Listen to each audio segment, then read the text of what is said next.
Uh, okay, friends, you see, you have with you Mr. Ashish Sanyal, uh, who is from the telecom service. And, when we started actually building the core infrastructure network of the country, he was the one who took lead in giving shape to one of the biggest networks anywhere in the world, that is called the state wide area network all across the country. I'm sure you would really hear a lot from him.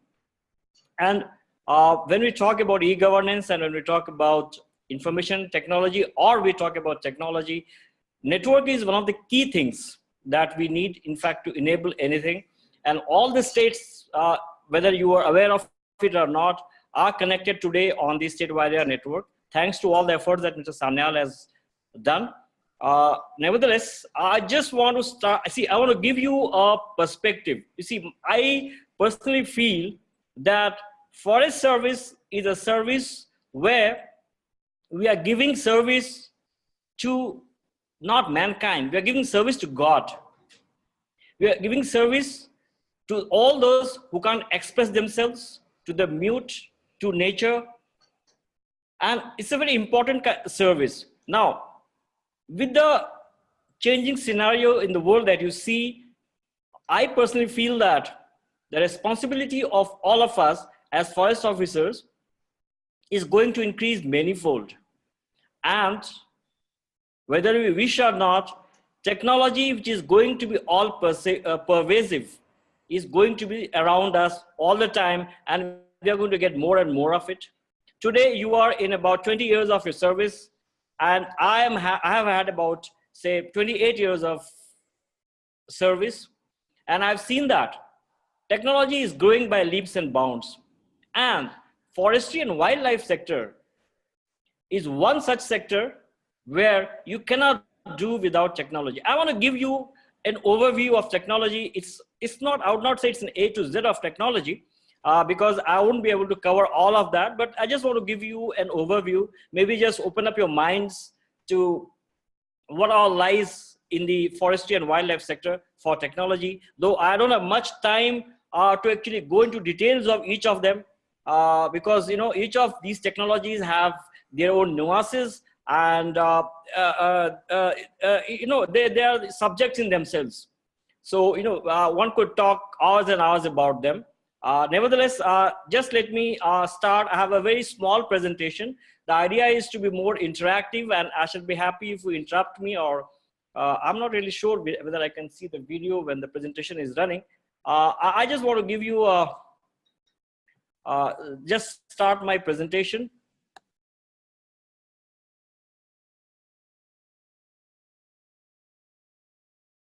Well, friends, you see, forestry is actually, it's not just one subject.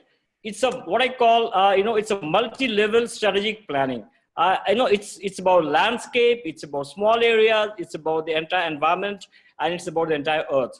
So, when you're talking about multi-level strategic planning, and that's what actually your task is going to be in future like. So we were talking about landscape level, multi-sector assessment of of the different resources that we have within the forest, next to the forest, outside the forest. That's what is the landscape level multi-sector assessment. Then we need to understand, once you have done a resource assessment at a landscape level, we need to go to landscape level integrated management strategies. How do we manage the areas outside the forest, areas in the vicinity of the forest, areas within the forests? And then we need to figure out the priority interventions. And all that can only be done if we have information systems. I just write the word information systems, and it's a very big word. It just represents any kind of information system that you can think of. We normally hear of, you might have heard of management information system, what we call MIS. You have heard of geographic information system, what we call GIS, geospatial databases. You can think of, what we call decision support system, which basically sits on the MIS and GIS, and a whole lot of databases, a whole lot of portals that they come when I say information systems. Then, as a forest officer, we have a whole lot of administrative layout on the ground, and then there are tenurial and temporal layers. Now, what is tenurial and what is temporal? Temporal is change of time. So, our landscape keeps changing from time to time. And, there's permanent deformation in the landscape. There are temporary deformation in the landscape. So all that needs to be recorded. And then there are tenurial, who controls the access to those resources. So our administrative setup, whether today it is the forest setup, whether it is the police setup, whether it is the revenue department setup, whether it is the soil conservation setup, all that matters. So we have the administrative setup, the tenurial, that is the access rights, and the temporal, the timelines. And then the biggest challenge before us, how do we control the human ecological interface? And that is very greatly being impacted by the climate variability and climate change. That's what I say. How do we look around our ecosystem, how it can be climate resilient, how our communities can be climate resilient. So both the things, it's just not about human beings, it's also about the ecosystem, which needs to be climate resilient. And then how the livelihoods of people are impacted within the forest. There are people living inside the forest, there are people living on the fringes of the forest, and there are people living outside the forest. So everyone is impacted by this, how the ecology functions, and how do we control the landscapes around us? How do we manage the landscapes around us? And of course, the most compelling thing that today most of us, all of you might have faced in your careers, on your duties in the field, is how do you handle human-animal interactions, human-elephant conflicts, human-tiger conflicts, which are very, very compelling and which are very, very humane. So we really need to figure out where do we go about. These are most, though I won't be talking much about the human-animal interactions in the course, but I just want to give one thought to you, is that today everyone says, okay, here is a elephant problem. So you plant crops which elephants don't eat, or you do a fencing, or you do rubber, you do tea, you do citronella. But my question is that if we alienate the animal, if we alienate large mammals like elephants from our landscape, where do the animals go? Where does the elephant go? So we need to figure out a new way of letting the elephants in our lives. And that's one of the challenges. And then of course, when you're talking about technology, it's about technology adoption, and it's about change management. How do we manage our field staff on the ground who actually handles technology? Okay, can you see this slide? Here, I'm just trying to give you, a brief or a snapshot of different kind of things that we have, that control us. For example, you have a department.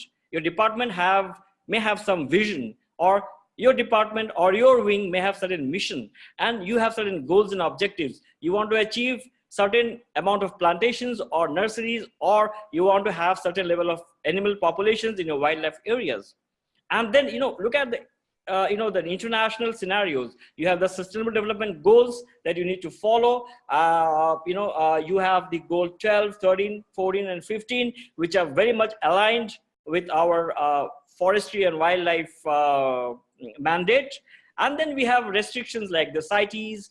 How are we exporting or importing different species, plant species and animal species? And then they have so many other conventions. I just put UNFCCC just as a namesake, but we have a whole lot of conventions which control our activities. So what I'm saying is that forestry is something which is not standalone in a division or in a range. Whatever you're doing on the ground is connect right from the ground. It has a global connect. Then we have our state laws, and we have policies, and then we have rules that actually govern our activities on the ground. Then we have management units. We have reserve forests, we have protected forests. I have put USF, which means unclassed state forest, that applies to states like Assam or Arunachal Pradesh. Then we have protected areas, and then we need to think at landscape level. How do we do it? And then you see what's happening to our management units.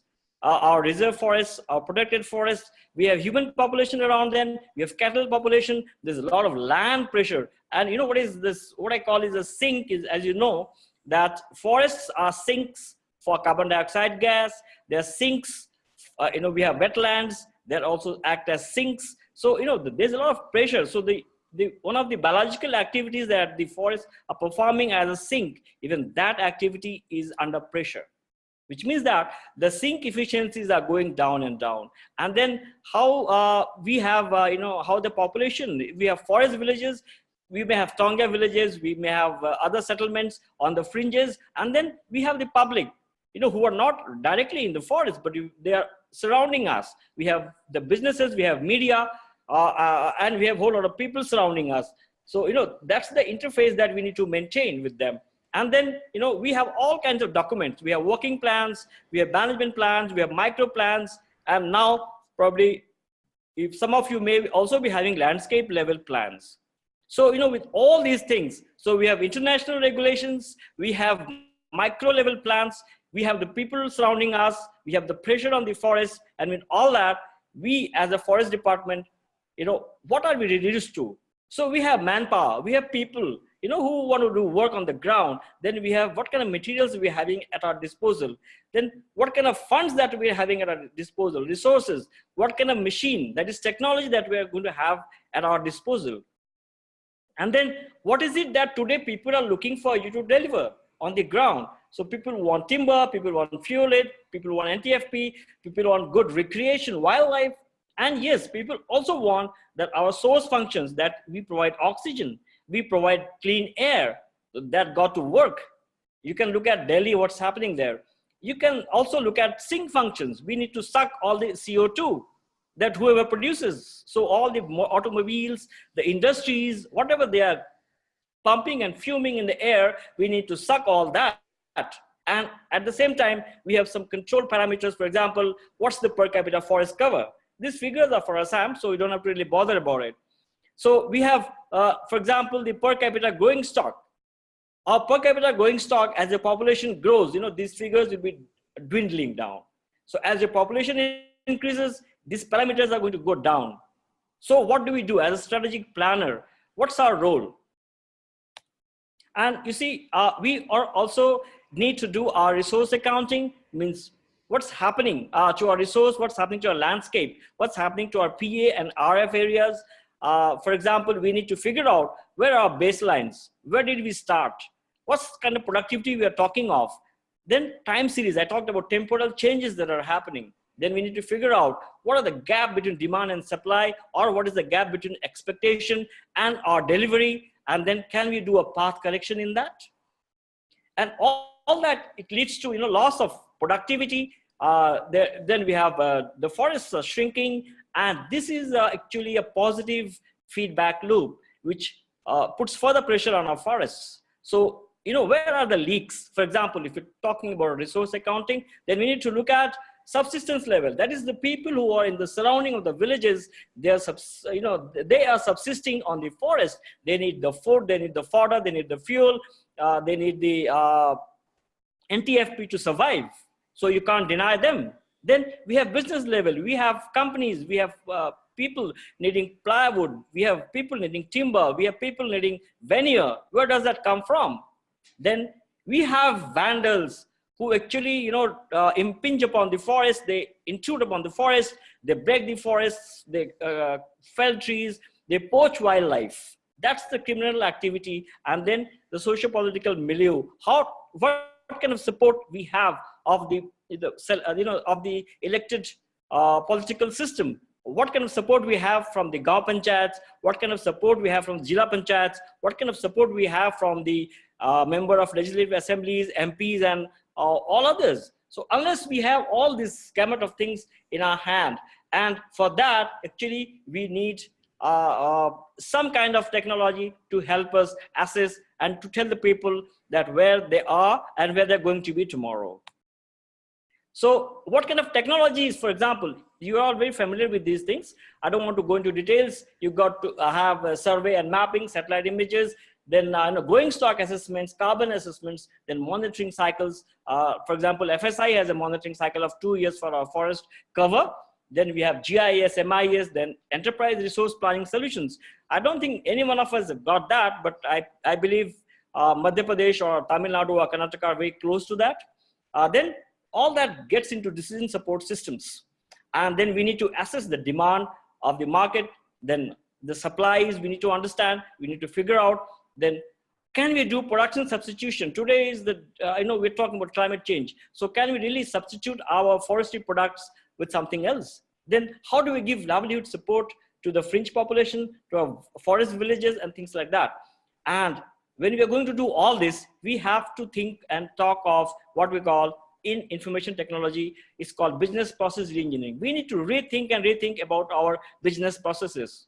And then after we have done our business processes re-engineered, we talk of what kind of IT system or solution we can bring on table, what kind of tracking systems I can bring on table so that my resource accounting is very good, my leakages are stopped, and I am able to deliver better on the ground. And not only that, I also need to change the socio-political milieu, for which I need to do awareness campaigns for my people, for the political classes, for the NGOs, the community-based organizations, CBOs, involvement in our decision-making process, and then we must partner with elected representatives who are on the ground.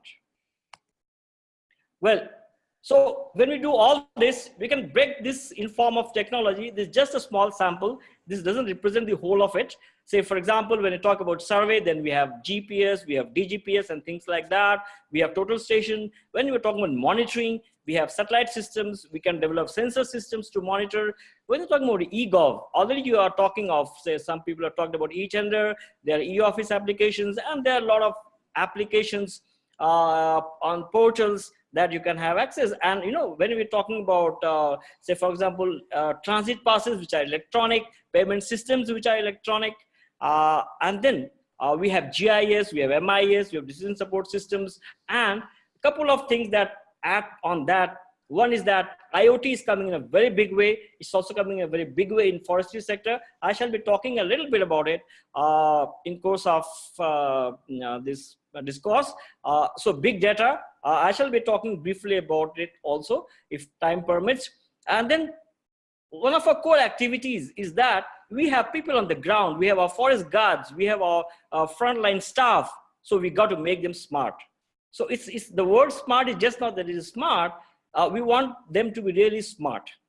And then we want a smart communication because we want our smart guards to use smart communication to take the right kind of decisions using the stack of the, the forestry and wildlife management, technology stack. Typically, as Mr. Sanyal would actually, support it, though I don't want to go into details of this, that typically any eGov application, I'm sure we'll be talking about in the next session more of it, it requires networks, a SWAN, it requires software systems, portals, it requires websites. So that's the kind of software applications. Then hardware, we need computers, we need desktops, we need servers, we need switches, we need mobile handsets, and we need PDA devices, and we need a data center. Where all this go? The information, does it go in the cloud? Does it go into your local server? Does it go into a data center? So we need all that in order to manage our information system. And you see, the biggest two important things that we need to do is that these things alone won't work. We need to build capacities of our staff. We need to build our capacities of people above us and capacity of people below us. And that calls for change management. That's the biggest task, I think, in forestry also. That's one of the very big challenges. It's in every department because people really don't want to change. We don't want to change. So how do we bring that change? This is a software architecture. I don't want to go into details. It just talks about a platform where you have at one end, you have a workflow kind of an engine which delivers your services through electronic means. You have different ways of, as an end user, you can see what's happening. And then the back end, there are different kinds of systems which are attached to it. And then you are going to deliver output, to the people. And you have a team at the back end who's going to take care of what's going to happen. So it's about people, people all the way. These are just very simple slides. So for example, if you're talking about survey and mapping, then we talk about chain and compass. People think it is outdated. Theodolite survey, total station survey, GPS, DGPS survey. I don't want to go into details, but we need a mix of all this. If talking about vector layers, we need to generate the point layers, the line layers, the polygon layers, at different points of time. Then remote sensing, we talk of satellite imaging, it has got a lot of issues. UAV flying, then actually flying sensors over the forest areas to do a resource mapping. This is just one such example where actually you can do a lot of resource assessment on the ground. Where are infrastructure, in what format it is. A lot of states have done it. So similarly, when we talk of e-governance infrastructure on the ground, we need a data center. We can talk of perimeter security. We shall be talking about it a little more. Then CCTV, I put it because it's a part of, again, security. PA system, when you need to think of these things, motion, light sensors, power quality, redundant power. Then we need to create IT hub. Then we also need to think about low wattage appliances. With that, we put, the fan that you're running in your office, is it 85 watts, 100 watts, 50 watts, 20 watts? That impacts your climate. So we need to think about it. IoT, how we're going to use IoT in our day-to-day life in forestry. Then office automation. Then we need LAN, we need Wi-Fi, we need kind of e-bulletin systems, we need attendance systems, we need reprographics, we need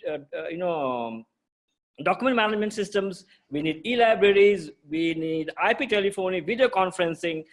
These are the kind of solutions that we have to think about it. Then we also need less paper office, which automates our office process, portals, applications, wide area networks, sensor networks, communication, wireless systems. And then how do we build capacity of our staff and field functionaries on the ground? For example, there are something a little more in details. For example, how do we do vehicle tracking using GPS or other means? Using mobile systems, how can you make it more interactive for the people to understand whether a truck loaded with a particular product, whether it is going with correct papers or not? So how do we handle our property marks? How do we handle those hammers on the ground? How do we automate that? Then how do we do depot management? I mean, there are some very good solutions I've seen in Tamil Nadu and Karnataka and Madhya Pradesh on depot management. Then stand assessment. How do we assess our crops faster, quicker, and better and more accurate? How do we manage, for example, we give certificate of origin for forest produce which doesn't come from a forest. So how do we automate that? How do we manage that? Then transit passes. When our products are moving on the road, how do we handle, how do we automate that? And then the permits that we issue for different purposes for NTFP and other things. So how do we do that?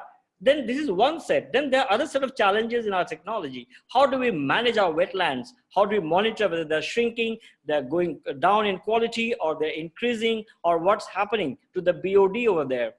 Then watershed modeling. That's very important. What's happening to the watersheds in the forest areas? What is happening to the soil and water interaction there? And then we need to collect a lot of climate data. We need to also talk about air quality, water quality. Currently, we think that air quality and water quality matters only in urban areas. But we need to create those baselines for our forestry areas as well. Then we need to understand whether our forest is in stress. Is there some kind of a disease? There's lack of water, or the soil has gone down, or there's some other pathogen attack. We need to understand that. How do we use technology to address these issues? Then regeneration, as you all know, it's a serious problem at several places. So can we really do that? Can we measure, seedlings, how they're growing?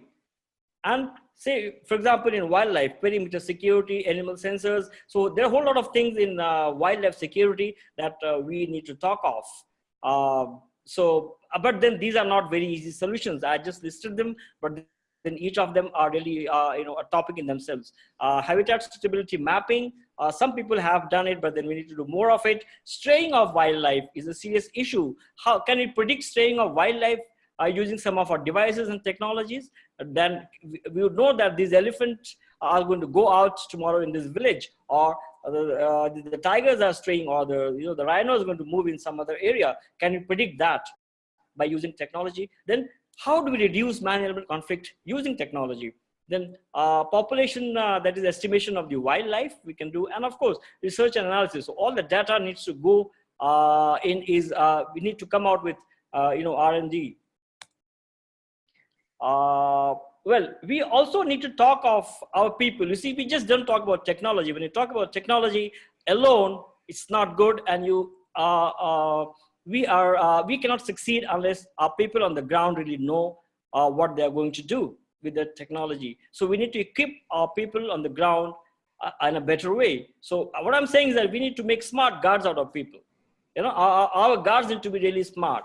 We need to give them smart communication. We need to take care of the HR requirements. We need to take care of the housing requirements. We need to take care of their camping requirements. We need to give them training. We need to bring them the best practices anywhere in the world. And we need to give them exposure visits. Here is just in the photograph, you see one of the modern camps that we built in Kaziranga National Park through a US Fish and Wildlife funding, which has got 3 floors for observation, stay, kitchen, water, everything. And it's in the most vulnerable area. So, these kind of modern camps can we think about for our field staff on the ground. Well, friends, when we talk of actually technology in forestry, we have to think of a couple of things, because technology applying in forestry and wildlife is a little tricky. We have to see if the technology is actually enabling us or not, or is just a fad or a fashion. Is it effective in doing what I'm doing? If not, then probably it's not a good technology. For example, rhino tracking using sensor implant in South Africa can be very effective, but will it be effective in Kaziranga National Park? Probably not. So, and also when you bring technology, we have to come up with a well-defined interface with our field staff, develop protocols. Unless we have protocols developed for each of these technologies, we are surely going to fail on the ground. The technology has to be safe. It has to be safe for the wildlife.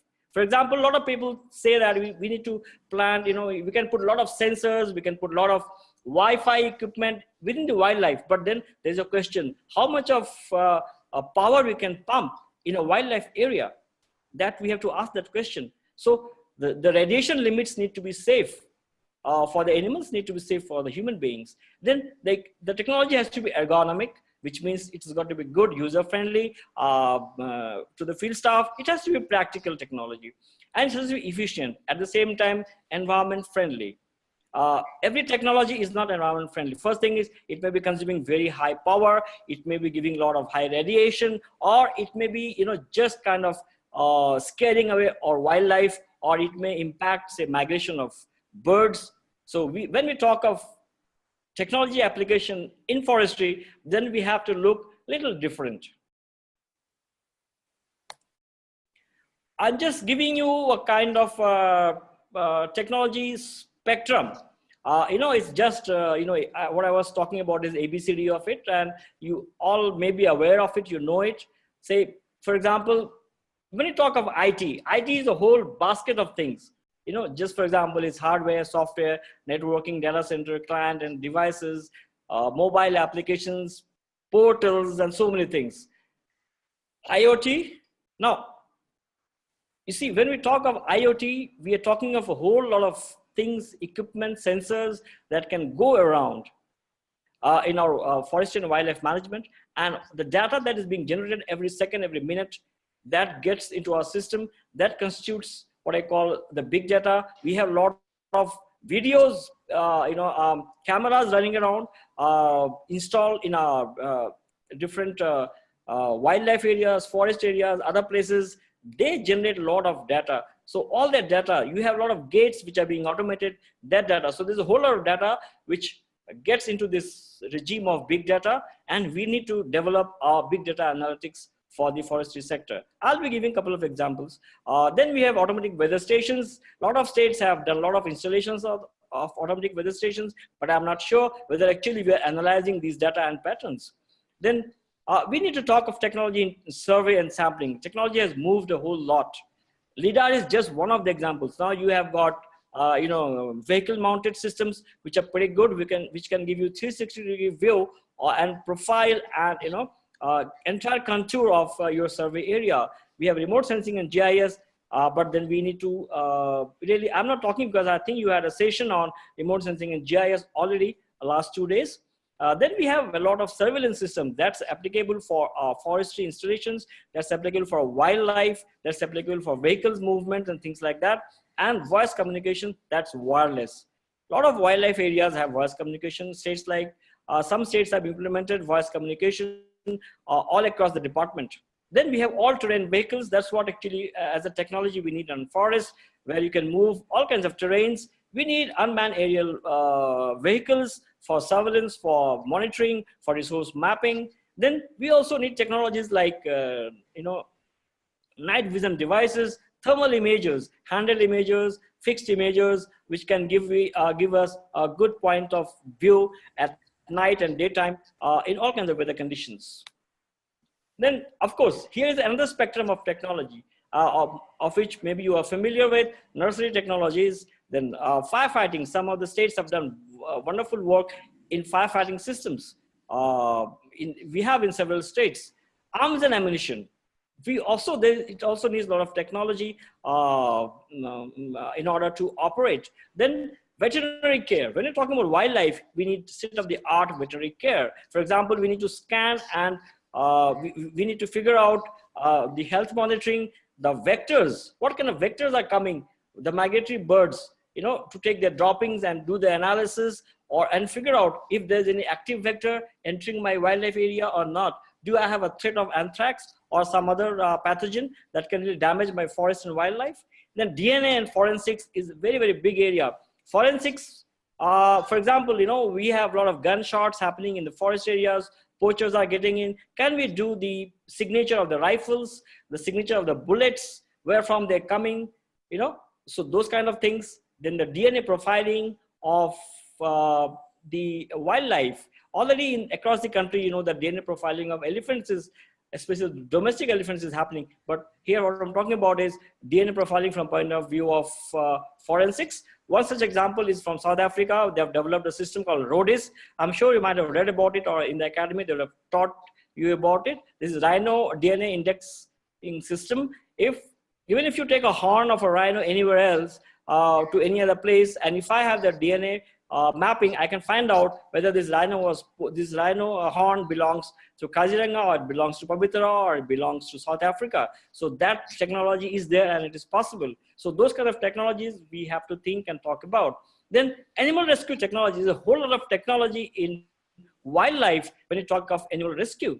And there's a whole world together. And you might be watching a lot of animal videos from South Africa or from other Western countries, but in India we have had minimal of these things. Some of the best rescue operations that have happened are from Assam, and I think our teams are doing a very good job. But then we need technology. Then tracking systems. We need to track our vehicles. We need to track wildlife, and these trackings are done through satellite collars, GSM technologies, and even if you have wireless network these days, you can do through wireless. But then you need a all-pervading wireless. So these are also a technology stack that are being used in forestry in different sectors. Of course, now this is something which I'm talking about is probably not really happened much.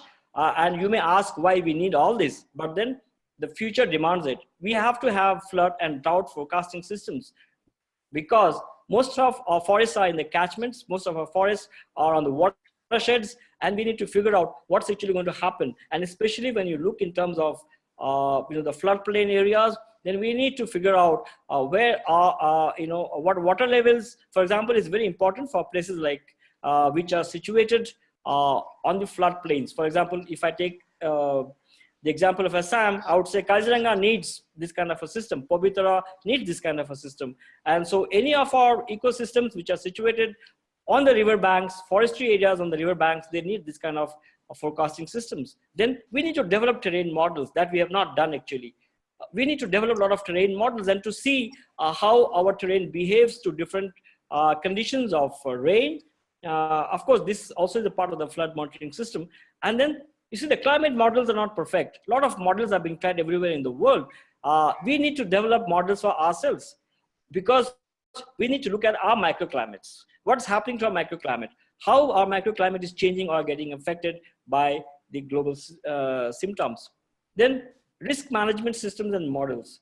We need to also undertake systems which tell us, how our forestry or wildlife is at risk, how our resources are at risk. So we need to develop these risk systems as well. Then community participation. You may wonder why we need technology in community participation. We need to make community understand how vulnerable the community is to climate change, to climate variability, to floods and droughts, what's going to happen to their agriculture, what kind of decision the community needs to make. I can't do that by practically soaking them in water. I have to bring technology, I have to bring simulation, I have to bring games. And some of these things are actually happening in some parts of the world. How they are, making some very interesting games for people to play and really understand whether it is good right now to sell, for example, ginger, or should I sell it after 6 months? Then you see, these are climate specific things that I'm talking of. We as a forester need to understand what are the green growth technologies that are available for us, because whenever we are talking of forest, we have people inside the forest, we have people on the fringes. We have to think about their growth. We have to think about their development. It is not that people only in Delhi and Dehradun and Hyderabad when they need to grow. The people on the fringes of these forest areas, they need to grow because they are the sentinels of the future environment. We can't deprive them of growth simply by saying that you are going to pollute the wildlife, the forest. So we need to figure out means and ways how we can bring in green growth, green development, green energy systems, low carbon housing, off-grid housing. Then how can we come up with new building materials which are non-cement or alternate building materials that can come to our forest villages, that can come to our Tonga villages, that can come to our fringe villages, and we can make actually a new kind of living, a new kind of environment for the people who really matter for us on the ground. We need to think of the ways how people are going to cultivate. That's very important. Given the scenario of how the ecosystems and the people are being impacted through the climate variations that are already started happening. So all these need a lot of technology inputs. They need a lot of IoT inputs. They need a lot of system inputs, design inputs, and modeling. Okay, here onwards, I'm just giving you some snapshots. It doesn't mean that there's something very big. Here is a tower that you see that are designed in Kaziranga. Is a special tower which is 45 feet high, and it has no break. It's just a surveillance tower, kind of, where you have just space to stand, and it kind of overlooks over the canopy. Here is, we have a communication tower. This is a very common thing, but this communication tower is special. It has got, lighting arrestor, a modern lighting arrestor system. It also supports wireless and voice communication, and it's about 45 meters high. So these are the kind of things that through using these towers, we need to build a wider network in the forestry and the wildlife areas and the PAs. Here is a drone. You might have all seen and heard about such many such objects. So this one drone we have been flying in Kaziranga National Park. This particular drone was built by TCS for us. And here is an all-terrain vehicle. Here is a Polaris. This is a Polaris vehicle. Assam is one of the first users of Polaris in the country. We have several vehicles there, and you see our forest guard actually using this for patrolling. This is also a technology. Here is a Polaris vehicle trying to maneuver fully, a river terrain. And then you see technology is everywhere. These are the torches. So, what kind of searchlights that we're giving to our field staff?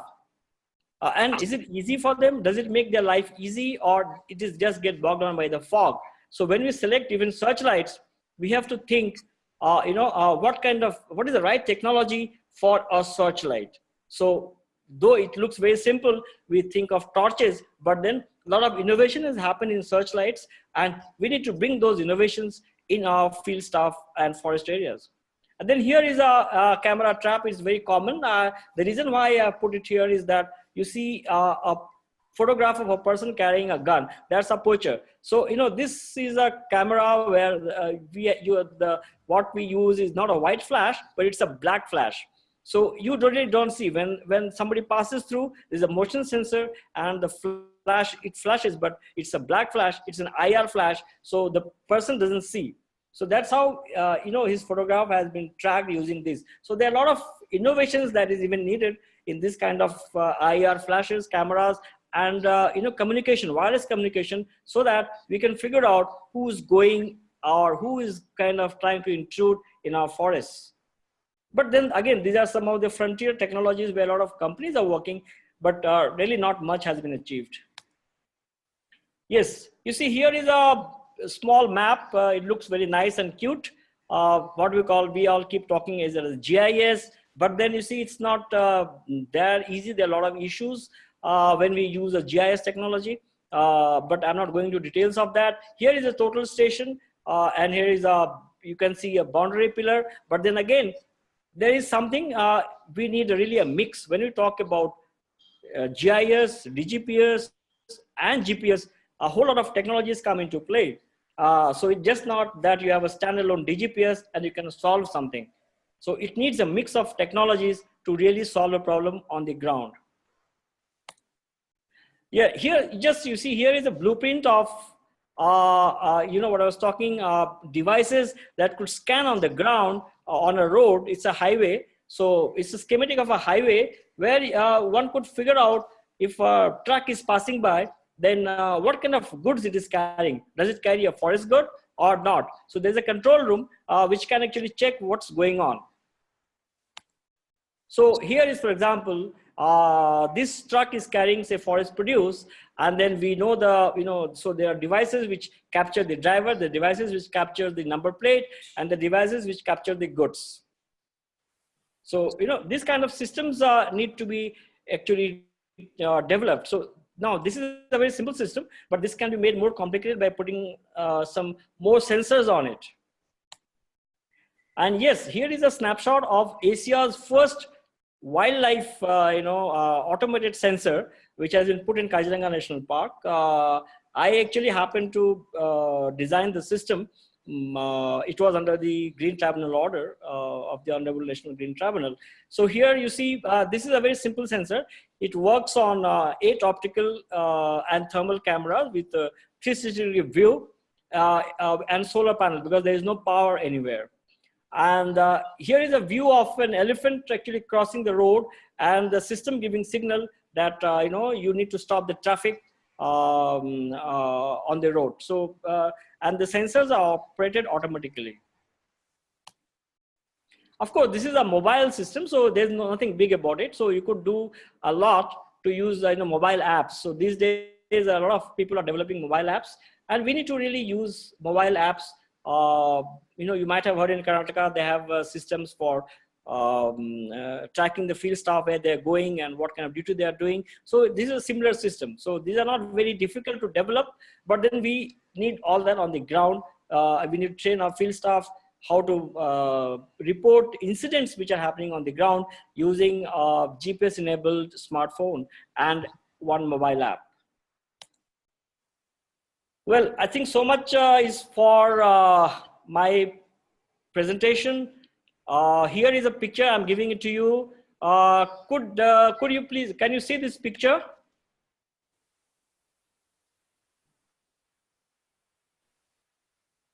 Hello? It can be seen. It can be seen. Please yeah. Could you please tell me how many wildlife is there on it? Or what wildlife is there? This is from Kaziranga. So Kaziranga is known for rhinos. So could you please tell me what is the number of animals on it, and what is the species? 5 rhinos. Elephants. Elephants. Rhino.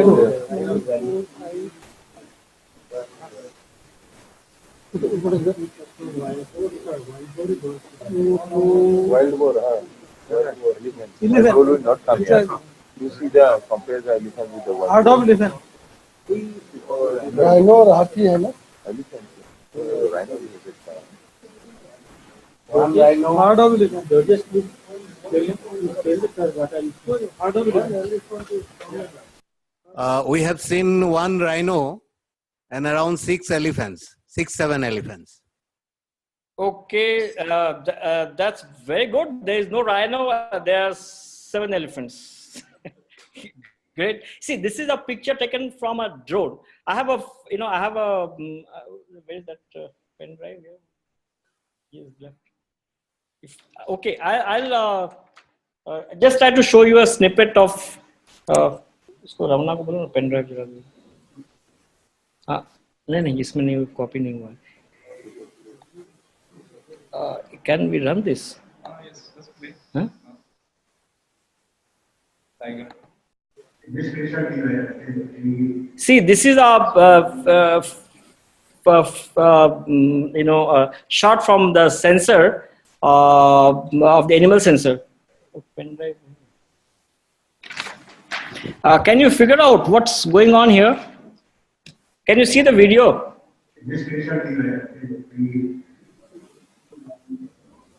Sir, sir, Yeah. at what height the picture was taken? Because Yes, it's almost 3 to 4 meters minimum. 3 to 4 meters. Yes. Yes, there's a sensor there. So you see, the challenge is that you see, typically what happens, the elephant is 12 to 13 feet tall. So whatever we do, our system has to be at least 15 feet minimum. Otherwise, the elephants are going to actually play with that. So minimum height of these installations is actually not less than 15 feet. So you see, here is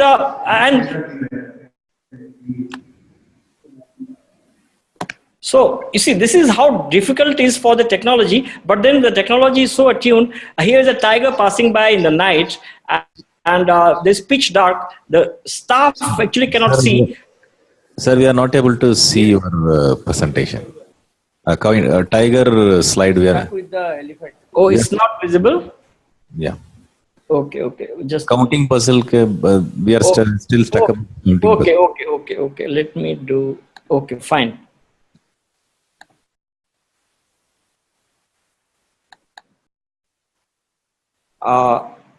Now we got the movie. Yeah, we could see, sir. Tiger is moving. Yeah. So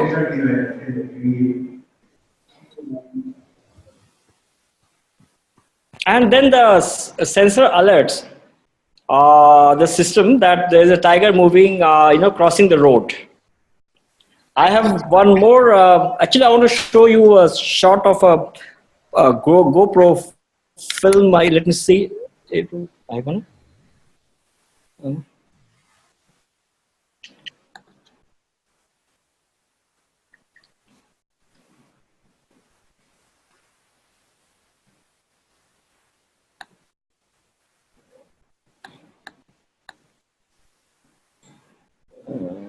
यार इसमें तो आएगा नहीं.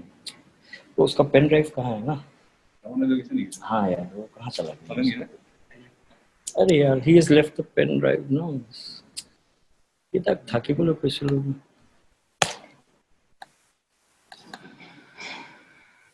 मानो वैसे नहीं है ना? Can he come? Anyway, let me just get up because there's too much voluminous data. So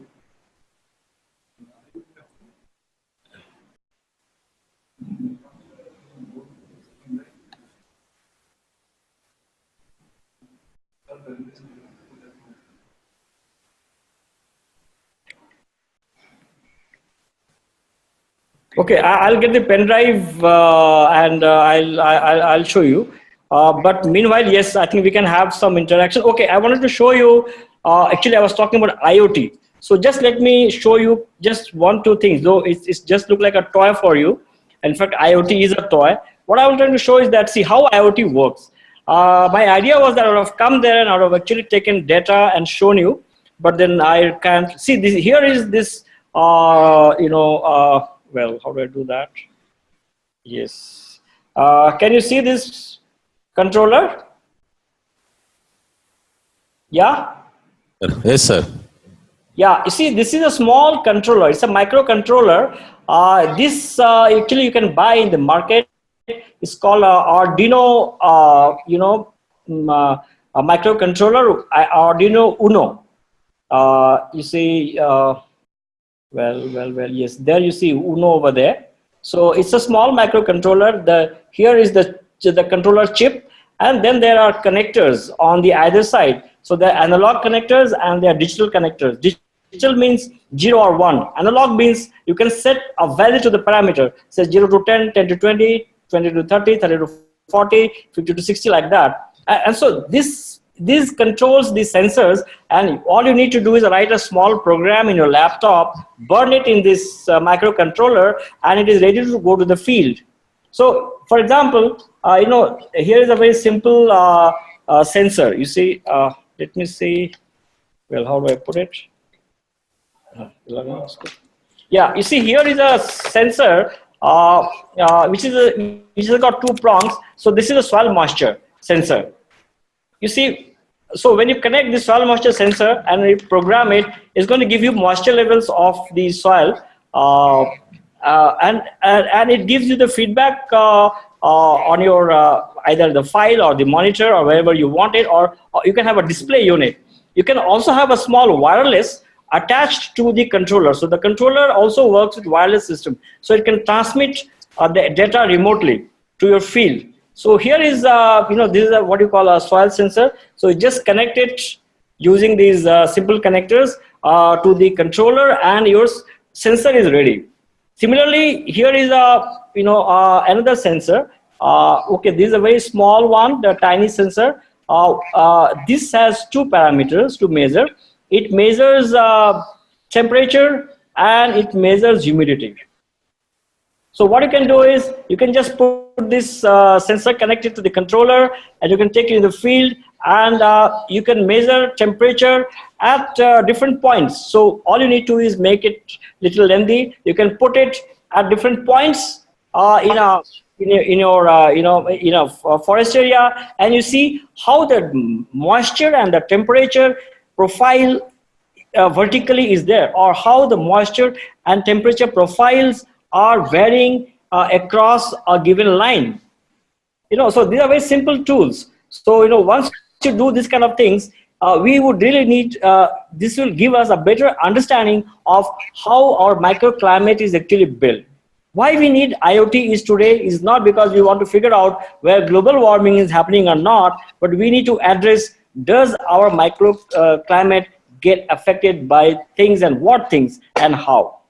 And these kind of small devices, so these are very cheap devices. They're $1, $2 kind of devices, which can be connected, and you can just ask anyone, any young guy who is who knows a bit of computers, he knows a bit of C language, actually can get these pieces together. He can write a small script. The code even is not more than 10 lines long. So with this, actually we can have small sensors in your hand, and you can go, and the field staff can actually record the profiles of it could be anything. So now we have CO2 sensors also available very cheap. So we could do a lot of these kind of IoT things on the ground. And of course, this also helps. For example, there are RF tags. I haven't got an RF tag. You might have seen RF tags everywhere these days in malls, but they're very, very simple RF tags which we could attach to the tree, to the standing trees, to our nursery, what do you call that, root trainers.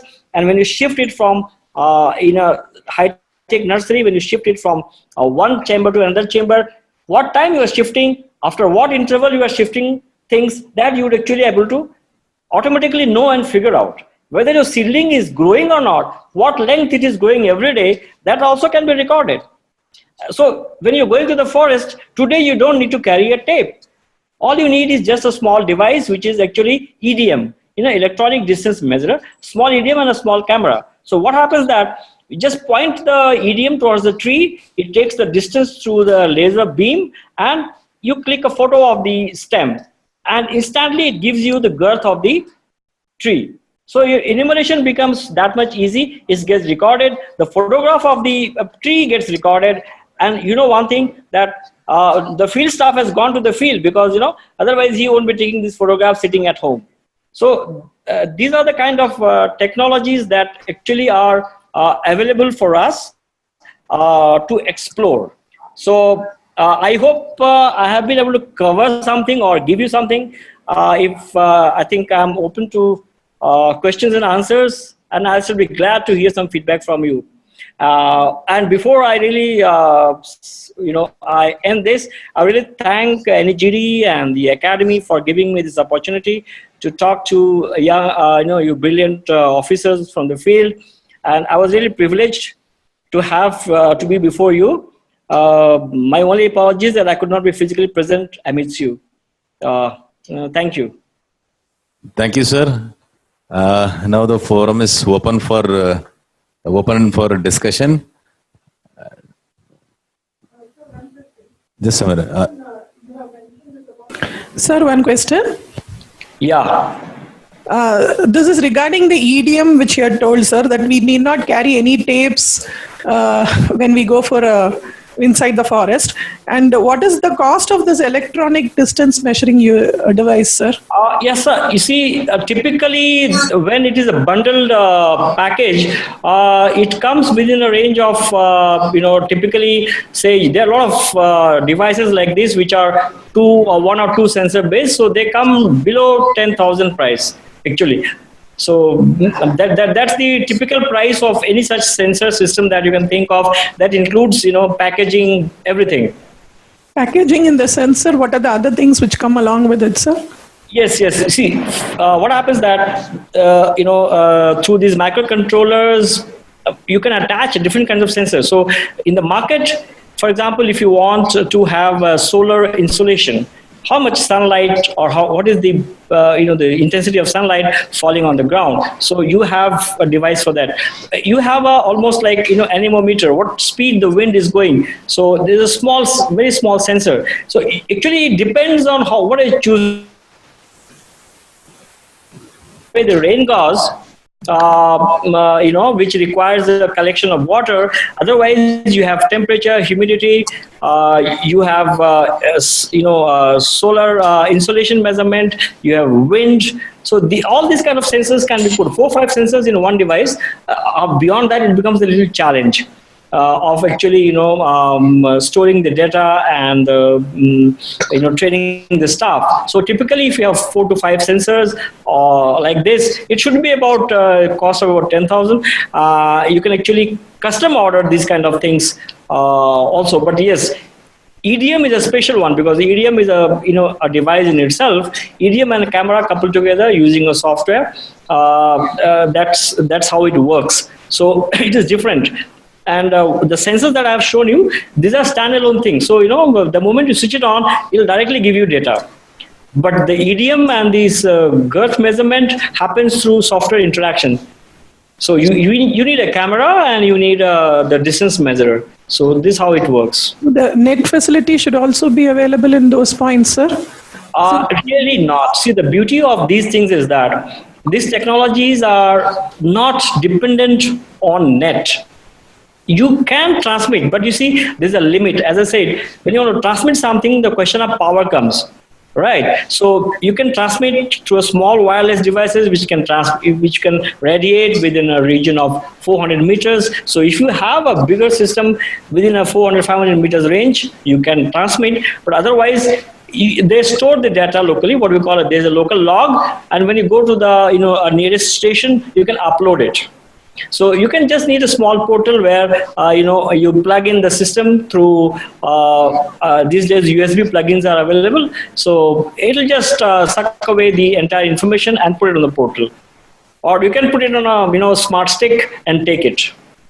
Sir, one more question, sir. Normally, we find that our RF boundaries, the Kairat stones are either broken or we are unable to really locate them. But when the notification of the RF has been done, the lat long position and such details have been given. So will it be possible with the modern technology like using drones, if we can feed these informations, they will be able to really locate that and take a photograph and let us know whether these structures are present or not? Yeah, okay, that's a very interesting application. Yes, you can do that. What happens that, but then you need one thing. You see, for the drones to do that way, you need to first is geolocate. I mean, georeference those, those boundary pillars, and foremost important thing is that whether the boundary pillar is correct itself. So once you know that this is actually the boundary pillar, yes, get the coordinates, put it in the drone. The drone can actually, can be programmed to hover. There's a hover functionality of the drone, so the drone can just go and stop for a couple of seconds on top of the, the pillar. It can even come down little lower, and it can take a picture and go back. For example, and what you need is, if you want to automate it, then what you need to introduce a system of a bit of image processing there. You need to actually make a small automation over there, so that automatically it can tell you the condition of the pillar. Right. Otherwise, you have to visually do it. Nowadays, there are people who can write a program which can, you define a shape of a proper, a proper boundary pillar. What is the contour of a correct boundary pillar? What volume it has got, what size it has got, and then when the drone goes over it, it can figure out whether the correct volume is there or not. So where the cut and fill is happening. So it will show you that this boundary pillar is broken at the edges, or or it is deformed, or it is half cut, or the height is not proper. So it can be done. In fact, nowadays the cameras are being designed just to do that. I mean, you take a camera on a van on the road, and it will tell you where are the potholes. So the same system can be used. Thank you, sir. Yeah, is that okay? I think. Well, Mahendra, this is Sanyal. Must congratulate you for the excellent presentation. What I was just discussing about this NEGP and other Digital India. That time people were asking about this, the mission mode projects and why there is no mission mode for forestry. So I had it is in the concurrently. So now you are additional PCCF. So I think you have given a very wide spectrum where there a lot of possibilities are there. But as you know, depending on the resources, you cannot start everything. You have to only go by step, and monkeys only jump. Human only go step by step. So I realize that this database, central database for fauna, etc. Now, because you are additional CCF, you must move for a mission mode project. You know the principles and themes and all other things.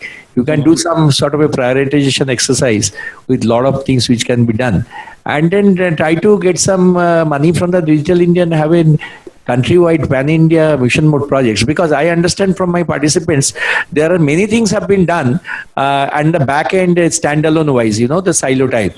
Somebody is doing the district, it's a district type of program for the back end. Some people are doing the services to the citizen. I mean, those businesses which Forest Department does. Even the payments are being done through Gateway.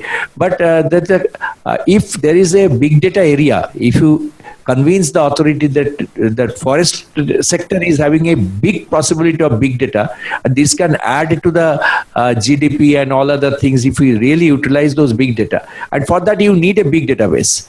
So that during your tenure, you should try. That is my comment. Otherwise, a very excellent presentation. Thank you for that. Thank you. I think that's a good suggestion. If there is no question from participant, sir, I'm really I'm thankful to you personally as a course. I want to just show a small film. I'll make it short on how Kaziranga looks from above. It is something which people have not seen outside. Yes. Let's just do that. I'll have 5 minutes.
I think I'll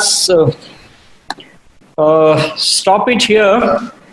So this is a GoPro high definition video taken from actually the height is just 50 meters above the ground, and you can identify the trees, the species, the wildlife, the contours, and you see the zigzag path. Actually, it's a quadrilinear path has been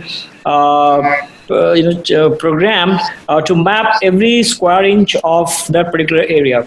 It's about 3 square kilometer area covered under this shot, which takes about 15 minutes for a full view. So I hope you enjoyed this. Actually, it's being streamed. Otherwise, if you see it live on a without any hindrance, you'd see a wonderful video of the trees and the wildlife. Thank you very much. So thank you, sir. Thank you for your wonderful lecture on the technology. Sir, personally, as a course coordinator, I'm really thankful to you because you've shown your keen interest to interact with in between your hectic schedule with participants. So, as a coordinator, I really personally thankful to you, sir. Now I request Shri Dr. Atul to propose a formal vote of thanks.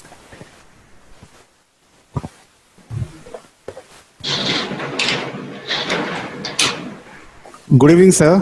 On behalf of participants of 31st Professional Skill Upgradation course in IGNFA Dehradun, and on behalf of our course coordinator, I express my deep sense of gratitude to you for having taken this pain of interacting with us and addressing us on a very important issue, very new venture basically on the scope of information technology and e-governance in the forestry sector. Sir, you started very aptly by telling that forest management is a multi-level planning and strategic planning approach. And then we have to account for our resources and then plug leakages. Of course, that is the starting point. We have also traced the whole gamut of issues which are involved in e-governance, be it in respect of planning, in respect of resource allocation, and even in terms of having smart people, like empowering our forest guards, making them smarter so that our frontline capability in the forests are strengthened. Sir, I mean, we had also great input into your interventions for reducing the animal casualties on the national highway and the Kaziranga National Park by devising sensors and other advanced electronic gadgets. So, we want to say that most of the states in the country have implemented some basic information technology interventions, be it the camera traps, or we have got a technology like M stripes for monitoring the movement of the animals.